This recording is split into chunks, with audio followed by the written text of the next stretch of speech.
प्रतिरोध का स्वर दिसंबर 2024। शीर्षक संभल शाही जामा मस्जिद के अस्तित्व पर फासीवादी हिंदुत्ववादियों का हमला। सांप्रदायिक ध्रुवीकरण की आरएसएस की साजिशों का विरोध करो। न्यायपालिका व प्रशासन के हिंदुत्व के सामने बढ़ते समर्पण तथा संविधान और कानून के निर्लज्ज निरादर का पर्दाफाश करो। लेखक आशीष। मुख्य पाठ। 19 नवंबर को दिन 12 बजे इंटरनेशनल हरिहर सेना के अध्यक्ष और कालादेवी मंदिर के महंत ऋषिराज गिरी की ओर से विहिप सदस्य व सर्वोच्च न्यायालय के वरिष्ठ अधिवक्ता हरिशंकर जैन के पुत्र ने जिला अदालत में शाही जामा मस्जिद संभल का सर्वे कराने की एक अर्जी दाखिल की, जिस पर सरकारी अधिवक्ता प्रिंस शर्मा द्वारा आपत्ति के अभाव में दोपहर 2:38 बजे माननीय वरिष्ठ जिला न्यायाधीश ने तुरंत सर्वे के आदेश पारित कर दिए। श्री रमेश राघव को इस जांच का अधिवक्ता आयुक्त, एडवोकेट कमिश्नर नियुक्त किया गया और श्री हरिशंकर जैन उसके 6 सदस्यों में से एक बनाए गए। प्रशासन से मिलकर आनन-फानन में शाम को ही सर्वे पूरा कर लिया गया, जिसमें अधिकारियों का दावा है कि मस्जिद समिति को औपचारिक सूचना दे दी गई। अधिवक्ता आयुक्त और जांच दल को पुनः जांच की आवश्यकता पड़ी क्योंकि 19 नवंबर की जांच शाम के समय की गई थी और 29 नवंबर को कोर्ट में जो रिपोर्ट दाखिल करनी थी उसमें वीडियो व फोटो के सबूत दाखिल किए जाने थे, जो पहली जांच में रोशनी के अभाव में पूरा नहीं किया गया था। इस आल में 24 नवंबर की सुबह 6:45 बजे प्रशासनिक सुरक्षा के साथ टीम ने मस्जिद में प्रवेश किए। जांच शुरू हुई और करीब 7:30 बजे भारी मात्रा में मस्जिद की वजूखाना से पानी निकाला गए। जब पानी मस्जिद के बाहर बहने लगा तो लोगों को शक हुआ कि तोड़फोड़ हो रही है और मस्जिद के पीछे एकत्र भीड़ ने नारेबाजी शुरू कर दी। 8:52 बजे पुलिस ने भीड़ पर बल प्रयोग किए। 10:05 बजे जांच टीम सुरक्षा के साथ मस्जिद से बाहर आई और सभी स्रोतों के अनुसार मुख्य झड़प इसी समय हुई। पुलिस का दावा है कि टीम की सुरक्षा के लिए उन्हें लाठी चलानी पड़ी। लोग तमंचे व चाकू लेकर एकत्र हुए थे। मुरादाबाद आयुक्त श्री औजन्य कुमार सिंह के अनुसार जिस समय टीम निकल रही थी, लोग 3 समूहों में एकत्र थे, एक उनकी बाईं तरफ, एक दाईं तरफ और एक बीच में, और ये सभी जांच टीम की तरफ पत्थर चला रहे थे। जब पुलिस ने बल प्रयोग किया, पुलिस द्वारा जवाबी पत्थरबाजी के कई वीडियो मौजूद है। आंसू गैस व रबर बुलेट दागे तो भीड़ ने खड़े वाहनों में आग लगा दी। 4 4 पहिया वाहन और 5 दोपहिया वाहन क्षतिग्रस्त हुए। इसके बाद पुलिस ने फायरिंग की जिसमें 3 लोग मौके पर व 2 घायल बाद में मारे गए। इस फायरिंग पर इंतेजामिया समिति अध्यक्ष श्री जफर अली साहब ने एक वीडियो बयान में स्पष्ट किया कि वह अधिकारियों के बीच मौजूद थे और जब उन्होंने डीएम, पुलिस व उच्चाधिकारियों को गोली चलाने का निर्देश देने की बात सुनी तो उन्होंने बाहर जाकर भीड़ से कहा कि गोली चलने का अंदेशा है और शांति बनाए रखने के लिए लोगों को घर लौट जाना चाहिए। उनके अनुसार 75% लोग लौट गए और 25% ज्यादातर युवा वहां खड़े रहे। इस बयान के बाद उन्हें पूछताछ के लिए बुलाया गया और वहां से लौटने पर उन्होंने अपना बयान बदल दिए। पुलिस का कहना है कि लोगों ने आपस में गोलियां चलाईं जिस वजह से ये मौतें हुई। यह स्पष्ट नहीं है कि जो भीड़ 3 हिस्सों में थी और पुलिस पर पथराव कर रही थी वे आपस में गोलियां क्यों चलाएंगी। कई लोगों के बयान से यह खबर है कि इस बार पुलिस ने सरकारी आग्नेयास्त्रों से हवाई फायरिंग की और कट्टों से लोगों पर सीधा हमला किए। सभी मारे गए युवकों को छाती व पेट में गोली लगी। सभी की पोस्टमार्टम रिपोर्ट में कोई गोली बरामद नहीं हुई है। पुलिस इस बारे में 2 कहानियां प्रचारित करना चाह रही है और उसके बयान दोनों की ओर इशारा करते हैं। एक कि लोगों ने कट्टे से पुलिस पर फायरिंग की और इन्हीं गोलियों से लोग मरे। यह इस तथ्य से खारिज हो जाता है कि किसी भी पुलिसवाले को गोली की चोट नहीं लगी है और गोली चलने से पूर्व का बयान है कि भीड़ 3 तरफ से पुलिस पर हमला कर रही थी, यानी पुलिस के पीछे भीड़ का कोई हिस्सा नहीं था। दूसरी कहानी मुस्लिम गुटों के आपसी कलह की है, जिसके लिए वह सपा के बीच गुटबाजी और चुनावी रंजिशों की आड़ ले रहे हैं। कुछ और भटकाव पैदा करने वाली बातें भी प्रचारित है। एक यह कि करीब 1 बजे नखासा चौराहे पर भीड़ जमा हुई और पुलिस से उसका टकराव हुआ, तब ये मौतें हुई। नखासा चौराहा मस्जिद से 1.5 से 2 किलोमीटर दूर है और वहां टकराव से पहले ही मौत की खबर आ चुकी। यह कहानी इस बात को बताने के लिए प्रचारित है कि सारी जांच शांति से समाप्त होने के बाद अलग से मुसलमानों ने हमला किए। एक और कहानी सब इंस्पेक्टर मोशू ने शाहिद फैसल की मौके पर जली मोटरसाइकिल के साथ जुड़ा है। उनका दावा है कि उनकी पिस्टल की मैगजीन और 10 गोलियां हॉकी स्टिक लेकर आई भीड़ ने छीन लीं और वे किसी तरह पिस्टल बचाने में कामयाब रहे। यह भी मुसलमानों को हमलावर दिखाने के लिए प्रचारित है, पर पुलिस के ऐसे भी बयान हैं जो सच को उजागर करते हैं कि हमने पीठ दिखाकर भागने के लिए वर्दी नहीं पहनी है। दूसरी जांच। दोबारा जांच की आवश्यकता के बारे में कई प्रश्न हैं। जिस तरह से एकाएक इसे किया गया यह स्पष्ट है कि कोई लिखित नोटिस नहीं दिया गया। यह भी खबर है कि पहले जिलाधिकारी ने इनकार किया पर एसडीएम संभल श्रीमती वंदना मिश्रा के दबाव में अनुमति दी गई और पहली जांच की तरह इस पर तत्काल अमल किया गया। विवाद की पृष्ठभूमि व दावा। हरिहर मंदिर के होने का पहला दावा मुरादाबाद कोर्ट में 1878 में दाखिल हुआ बताया जाता है, जो निराधार होने के कारण तुरंत खारिज कर दिया गया।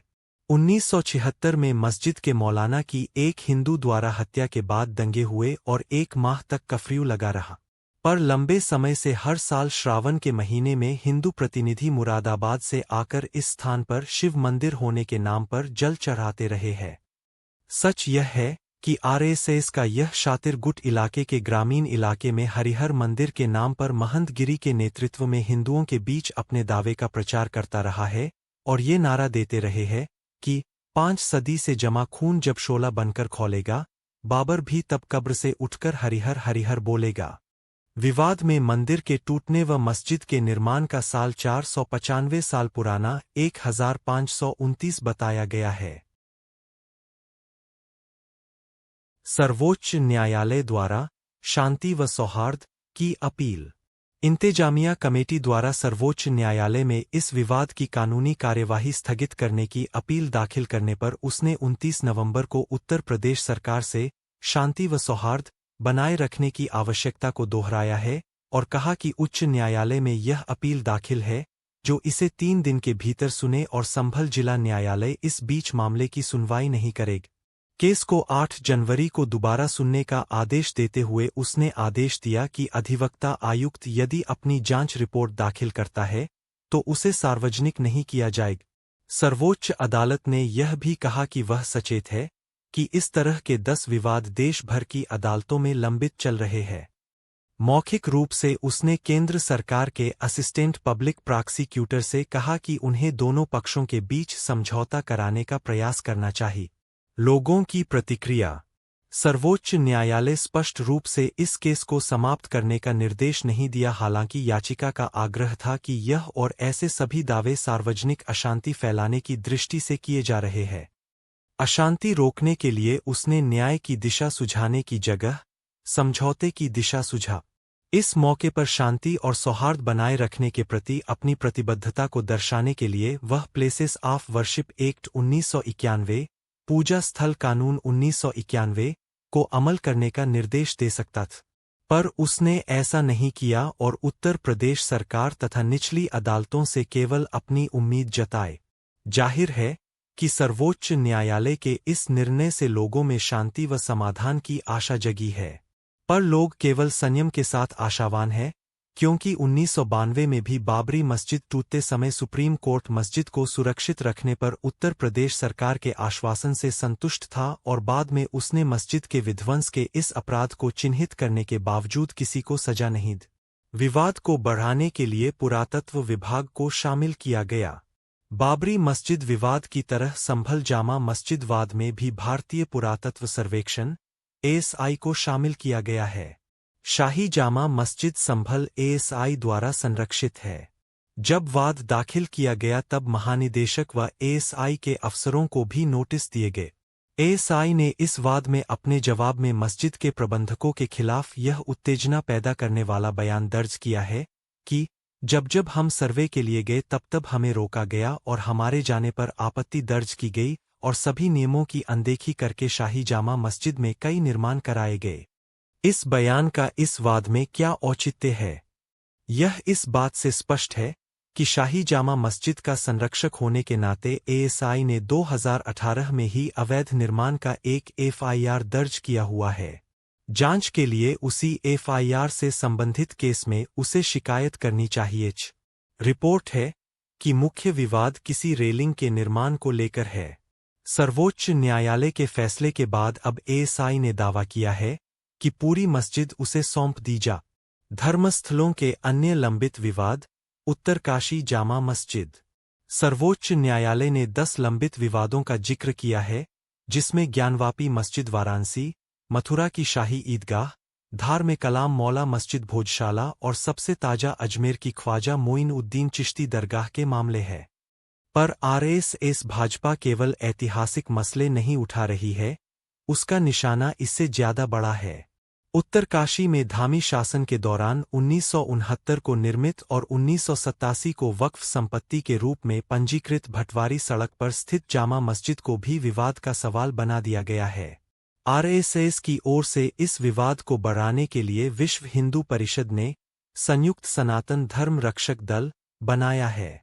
अपनी सभाओं में वे मुसलमानों के भूमि जिहाद और लव जिहाद के नारे उछालकर प्रचार करते हैं कि मुसलमानों से अपनी जमीन व लड़कियों को बचाया जा।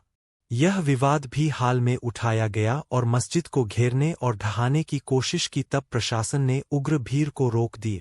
जब जिलाधिकारी द्वारा तथ्यों की जांच करने का आदेश हुआ तब 24 अक्टूबर को उन्होंने लिखित स्पष्टीकरण दिया कि यह जमीन मुसलमानों के निजी नाम से पंजीकृत है। 7 नवंबर को आरएसएस की सेना ने इस सवाल पर 1 दिसंबर को महापंचायत करने की घोषणा कर दी। इस बीच मुख्यमंत्री धामी ने भटवारी एसडीएम द्वारा इस सेना के दावे की पुनः जांच करने का आदेश दिए।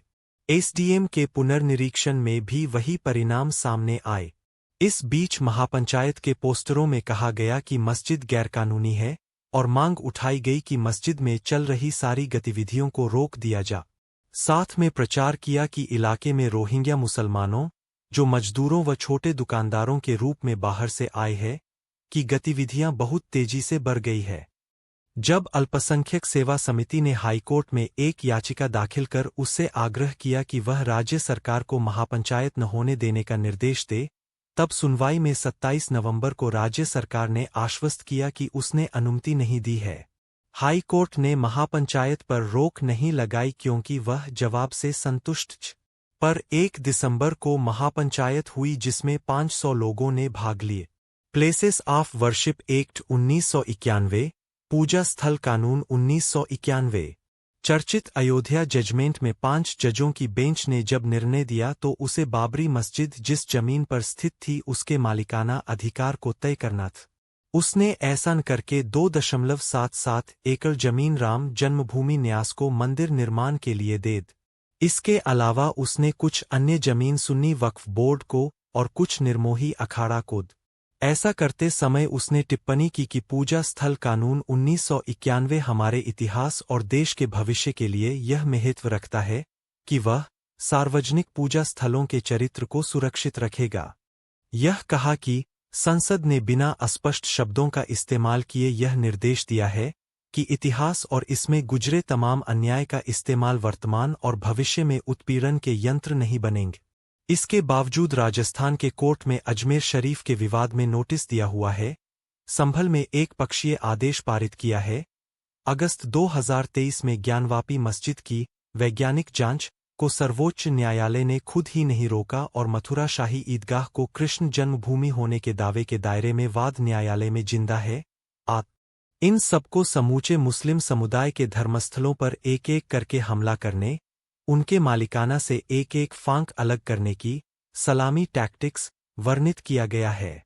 पूजा स्थल कानून 1991 के उल्लंघन की यह छूट खुद सर्वोच्च न्यायालय के मुख्य न्यायाधीश डी.वाई.